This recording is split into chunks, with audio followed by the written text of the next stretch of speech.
گاؤں کی زندگی اگر سادہ ہے تو اس میں عزت و شرافت کے ساتھ زندگی گزارنے کے اصول بھی بڑے سخت ہیں۔ جو کہانی میں آج آپ کو سنا رہی ہوں، اس میں میرے بھائی کی کوئی غلطی نہ ہوتے ہوئے بھی اسے اپنی جان بچا کر بھاگنا پڑا۔ ہمارے پڑوسی کی بیوی کا نام صوبیہ تھا، لیکن اسے صوبی کہتے تھے۔ ماسی صوبی بڑی تند مزاج عورت تھی۔ کسی سے کھار کھا جاتی تو جھاڑے کے کانوں کی طرح پیچھے پڑ جاتی۔ اس کی زبان گندی اور گز بھر لمبی تھی، مگر سارا گاؤں اس سے پناہ مانگتا تھا۔ حبیب میرا اکلوتا بھائی تھا۔ ان دنوں اس کی عمر 18 برس تھی۔ اس نے گاؤں کے اسکول سے 8 جماعتیں پاس کر لیں۔ بیکار پھرنے لگا۔ والد صاحب نے امی سے کہا، سلیم کی پڑھائی کا سلسلہ تو ختم ہوا، اس کو سمجھاؤ کہ روزمرہ کے کاموں میں میرا ہاتھ بٹایا کرے۔ ان کا مطلب تھا کہ سلیم اپنے مال مویشی روزانہ چرانے کے لیے لے جائے، جبکہ میرے بھائی کو یہ منظور نہ تھا۔ 8 جماعتیں پڑھ کے وہ خود کو نہ جانے کیا سمجھنے لگا تھا۔ مویشی چرانے لے جانا اپنی توہین گردانتا تھا۔ کچھ عرصہ والد صاحب سے کھیتی باڑی کے کاموں کی طرف راغب کرتے رہے۔ جب سلیم نے ایسے کسی کام میں دلچسپی نہ لی جس سے اس کے اجلے کپڑوں پر مٹی لگ جائے، تو ابو نے ایک دوست سے کہہ کر اسے پلمبری کے کام سیکھنے پر لگا دیا۔ سلیم 6 ماہ تک یہ کام سیکھنے شہر جاتا رہا۔ اسی دوران اس کے استاد نے ابو سے کہا، اگر تم چاہو تو میں حبیب کو دبئی بھجوا سکتا ہوں، ذرا کام میں مہارت درکار ہوگی۔ 1 سال اسے میرے پاس رہنے دو، انشاءاللہ یہ بہت اچھا پلمبر بن جائے گا۔ سلیم 6 دن شہر میں اپنے استاد کے ڈیرے پر ہوتا، صرف جمعے کی چھٹی کے لیے گاؤں آ جاتا تھا۔ اس روز بھی جمعہ تھا۔ ابو نماز پڑھنے مسجد چلے گئے۔ سلیم کو تلقین کی کہ تم جلد کپڑے وغیرہ تبدیل کر کے مسجد آ جاؤ۔ سلیم نے نہا دھو کر اجلے کپڑے پہن لیے اور جمعہ کی نماز میں شامل ہونے کے لیے گھر سے نکل گیا۔ مسجد والے راستے میں ماسی صوبی کا مکان تھا۔ جو ہی بھائی ادھر سے گزرا، ماسی کی بیٹی کو دیکھا، وہ اپنے گھر کے دروازے پر کھڑی جھانک رہی تھی۔ صبور کی عمر 16 برس تھی۔ وہ اچھی شکل و صورت کی دوشیزہ تھی۔ اس نے بھی گاؤں کے اسکول سے 4 جماعتیں پڑھی تھی۔ کبھی وہ سلیم کی ہم جماعت رہی تھی۔ دونوں ایک دوسرے کو جانتے تھے کہ بچپن ساتھ گزرا تھا۔ بچپن کی شناسائی کی وجہ سے وہ دوڑ کر میرے بھائی کی طرف آئی۔ اس سے ہم کلام ہوئی۔ پوچھنے لگی، سلیم اب تم کیسے ہو اور کہاں ہوتے ہو؟ اس نے جواب دیا، میں جہاں بھی ہوتا ہوں، تم سے کیا سروکار، تم گھر کے اندر جاؤ۔ اگر تمہاری ماں یا کسی رشتہ دار نے ہم کو باتیں کرتے دیکھ لیا تو وہ برا منائیں گے۔ کیوں برا منائیں گے؟ کیا ہم نے کسی کی چوری کی ہے؟ تم کو قسم ہے، سچ بتاؤ کہ تم کہاں ہوتے ہو۔ میں شہر میں کام سیکھ رہا ہوں، اس کے بعد واپس چلا جاؤں گا، نہیں دبئی چلا جاؤں گا۔ دبئی گاؤں والوں کے لیے ایک بڑے اعزاز کی علامت تھا۔ گاؤں سے اکثر بے روزگار لوگ دبئی یا سعودی عربیہ جاتے تھے۔ وہ وہاں محنت مزدوری کرتے، لیکن جب لوٹتے تو اپنے گھر والوں کے لیے انواع و اقسام کے تحفے لاتے اور وہاں کی کمائی سے اپنے مالی حالات سدھارنے میں کامیاب ہو جاتے۔ صبور کا آئیڈیل بھی ایک ایسا ہی نوجوان تھا جو دبئی یا سعودی عربیہ میں کام کرتا ہو اور ریالوں میں تنخواہ لیتا ہو، اور جب وہ واپس آئے تو اس کا سوٹ کیس تحفوں سے بھرا ہوا ہو۔ اس نے فوراً سلیم کو اپنا آئیڈیل بنا لیا، جو مستقبل میں دبئی کی پرواز کرنے والا تھا۔ اب بہانے بہانے سے یہ لڑکی ہمارے گھر کے چکر لگانے لگی، خاص طور پر جمعہ کے دن جب سلیم شہر سے آتا۔ میں اس کی بےتابی سمجھ چکی تھی، لیکن اسے بیاس نہ کرتی تھی۔ وہ جب آتی، میں پیار سے بات کرتی، اس کی خاطر میں دارات کبھی شربت اور کبھی میٹھے چاولوں سے کرتی۔ وہ مجھ سے بہت خوش ہو کر ملتی، گرچہ ساری توجہ اس کی سلیم کی طرف رہتی تھی، مگر میرا بھائی لحاظ والا تھا۔ وہ شریف طبع تھا، گاؤں کی لڑکیوں سے دور دور رہتا۔ کوئی خود بات کرتی تو بس سلام دعا کی حد تک کلام کر کے چلا جاتا تھا۔ یہ بات سب کو پتہ تھی کہ سلیم ایسا نہیں ہے، لیکن جب سے صبور ہمارے گھر کے چکر لگانے لگی تھی، اس کی ماں کو شک ہو گیا۔ ضرور اس کی بیٹی کا سلیم سے کچھ معاملہ ہے، کیونکہ ہر جمعہ سلیم جب نماز پڑھنے نکلتا تو صبور اپنے دروازے پر کھڑی ملتی اور اس سے بات کرنے کی کوشش کرتی۔ وہ اخلاق کے مارے اس کے ایک آدھ سوال کا جواب دے دیتا اور آگے بڑھ جاتا۔ اس روز بھی ایسا ہی ہوا۔ جب میرا بھائی ماسی صوبی کے گھر کے سامنے سے گزر رہا تھا تو وہ منتظر کھڑی دوڑ کے اس کی جانب آئی۔ آج اس کے ہاتھ میں گلاب کا پھول تھا جو اس نے کیاری سے توڑا تھا۔ وہ اس نے آنن فانن سلیم کے ہاتھ میں تھما دیا۔ لو اسے سونگو، کتنی پیاری خوشبو ہے۔ ابھی یہ بات ہوئی تھی کہ سامنے سے صوبی ماسی کے بھائی اور شوہر نمودار ہوئے۔ انہوں نے جو اپنی بیٹی کے قریب سلیم کو دیکھا تو غضبناک ہو کر اسے للکارا، اوئے لڑکے، تم یہاں ہمارے گھر کے سامنے کیوں کھڑا ہے؟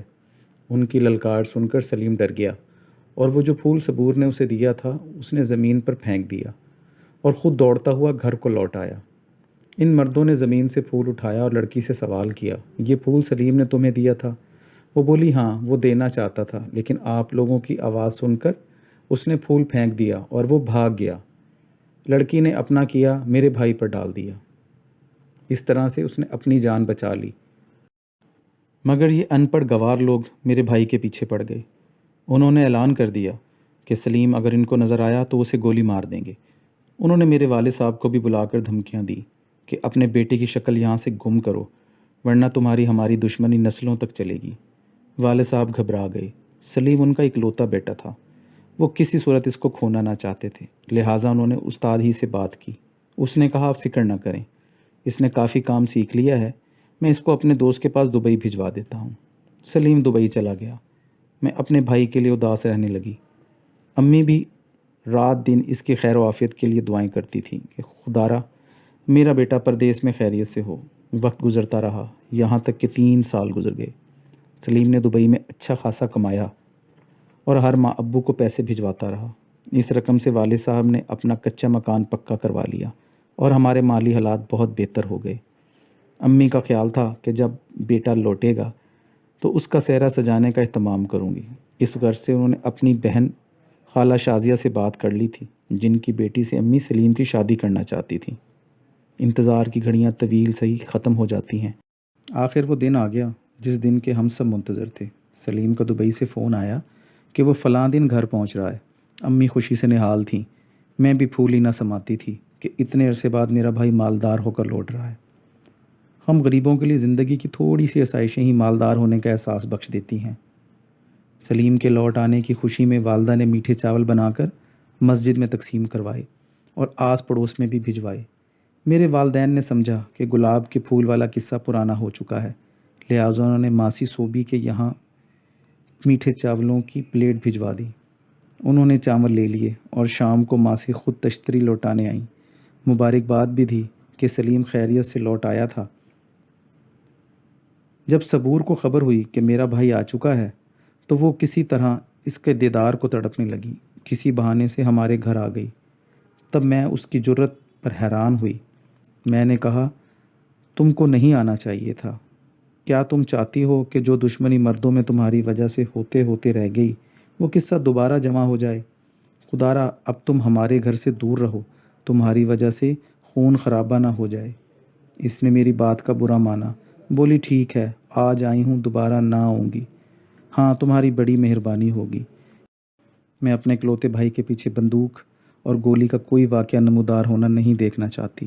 سلیم گھر پر نہیں تھا، وہ منہ بسور کر چلی گئی۔ اس کے ذہن سے میرے بھائی کا خیال چپک گیا تھا، شاید اسے اپنے دل پر قابو نہ تھا۔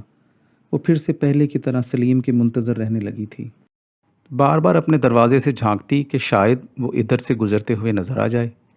جب کوئی کسی کی اتنی زیادہ جستجو کرتا ہے تو تمنا بار آتی ہے۔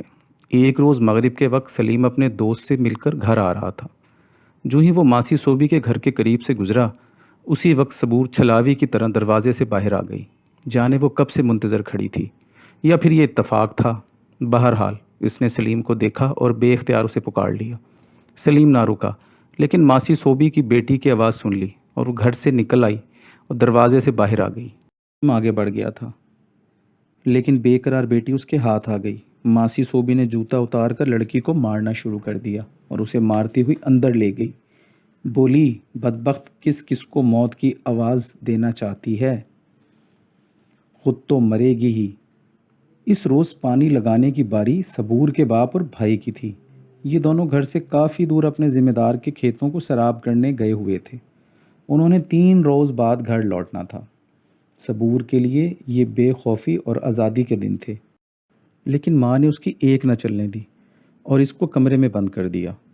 بدقسمتی سے جس کمرے میں وہ بند تھی اس کی دیوار میں ایک کھڑکی بھی تھی، جو ان کے گھر کے عقبی طرف کھلتی تھی۔ اس طرف ایک میدان تھا جہاں گاؤں کے لڑکے کبھی کبڈی اور کرکٹ کھیلتے تھے۔ اس روز ان کا کرکٹ کا میچ تھا۔ دو لڑکے ہمارے دروازے پر آئے اور میرے بھائی کو خاص طور پر اپنا میچ دیکھنے کے لیے مدعو کر گئے۔ وہ پرانے دوستوں کے اصرار کی وجہ سے میچ دیکھنے چلا گیا۔ میچ ختم ہو گیا اور لڑکے میدان سے چلے گئے تو سلیم بھی گھر کی طرف آنے لگا۔ تبھی اس کو کسی نے آواز دی، سلیم سلیم ادھر دیکھو، اس طرف آ جاؤ۔ اس نے چونک کر ادھر دیکھا، سامنے کھڑکی کا پٹ نیموا تھا اور صبور اس میں سے جھانک رہی تھی۔ بھائی ٹھٹک کر ٹھہر گیا۔ ابھی تک اس کو سمجھ نہ آ سکا تھا کہ کون اس کو پکار رہا ہے۔ تبھی وہ لڑکی کھڑکی کی اندر کی زنجیر کھولنے میں کامیاب ہو گئی اور آنن فانن کود کر باہر نکل آئی۔ ماسی سوبی اپنے کمرے میں سو رہی تھی۔ وہ شوگر کی مریض تھی اور کافی موٹی تھی، تھوڑا سا کام کاج کر کے تھک جاتی تھی۔ وہ تو گھر کا تالا لگا کر اطمینان سے سوئی ہوئی تھی کہ بیٹی باہر نہ جا سکے گی، مگر پاگل صبور میرے بھائی کی محبت میں عاقبتنا اندیش ہو چکی تھی۔ اس نے کچھ نہ سوچا، دوڑ کر سلیم کی طرف آ گئی۔ اس کو یوں یک سامنے دیکھ کر وہ گھبرا گیا۔ اس نے کہا، واپس گھر لوٹ جاؤ، اس سے پہلے کہ تم کو یہاں کوئی میرے ساتھ میدان میں دیکھ لے۔ ابا اور بھائی کھیتوں میں پانی لگانے گئے ہیں۔ کس کا ڈر ہے؟ ماں سو چکی ہے۔ تم 2 گھڑی بات کر لو، پھر ایسا موقع نہ ملے گا۔ تم کو خدا کا واسطہ ہے، تمہارے لیے بہت بے چین ہوں۔ ایک لمحے کو بات سن لو، 3 سالوں میں تمہارا انتظار کر رہی تھی۔ سلیم کو اس لڑکی سے محبت نہ تھی، مگر اس کے والہانہ انداز کی وجہ سے وہ مزید گھبرا گیا کہ کہیں پاگل پن میں یہ کوئی غلط قدم نہ اٹھا لے اور اس کو بڑی مصیبت میں ڈال دے۔ میں تم سے کسی محفوظ جگہ پر ملوں گا، لیکن اب تم جاؤ، خدا کے لیے، یہ کھلا میدان ہے۔ آس پڑوس والوں میں کسی نے دیکھ لیا تو بے پر کا کوا بن جائے گا اور تمہارے رشتہ دار کلہاڑیاں لے کر میرے سر پہنچ جائیں گے۔ جس بات کا زیادہ ڈر ہوتا ہے وہ ہو جاتی ہے۔ جب سلیم یہ بات کہہ رہا تھا، اسی وقت ماسی سوبی کی ایک پڑوسن ادھر آ نکلی۔ وہ اس طرف اپنی بکری کی تلاش کرتی آ گئی تھی۔ اس نے جوان کو بات کرتے دیکھا تو ششدر رہ گئی۔ لڑکی، تم دن دہاڑے اس کے ساتھ عشق معشوقی میں مشغول ہو۔ تم کو اپنے باپ اور بھائی کی عزت کا کوئی پاس نہ ہے؟ ٹھہرو، میں ابھی جا کر بتاتی ہوں تمہاری ماں کو۔ پہلے بھی یہ قصہ سارے گاؤں میں مشہور ہوا تھا، اور اب پھر تم اس راستے پر چل رہے ہو۔ جانتی ہو اس محبت کا انجام؟ وہ عورت اپنی گمشدہ بکری بھلا کر ایک نئے کام میں مشغول ہو گئی۔ سلیم پریشان حال گھر آ گیا۔ اس نے منت بھی کی کہ خالہ، خدا کے لیے کسی سے ذکر نہ کرنا، میں نے صبور کو نہیں بلایا، یہ خود آئی تھی۔ لیکن وہ پیٹ کی ہلکی تھی۔ اس نے ساری بستی میں یہ بات پھیلا دی کہ سلیم صبور کو دن دہاڑے بھگا کر لے جا رہا تھا۔ وہ تو میں سر پر پہنچ گئی، ورنہ آج یہ دونوں بستی سے غائب ہو چکے ہوتے۔ ماسی سوبی کے پاؤں تلے سے زمین نکل گئی۔ وہ جانتی تھی یہ خبر اس کے شوہر اور بیٹوں کو ضرور ملے گی۔ اس کے بعد کا منظر وہ تصور نہ کر سکتی تھی۔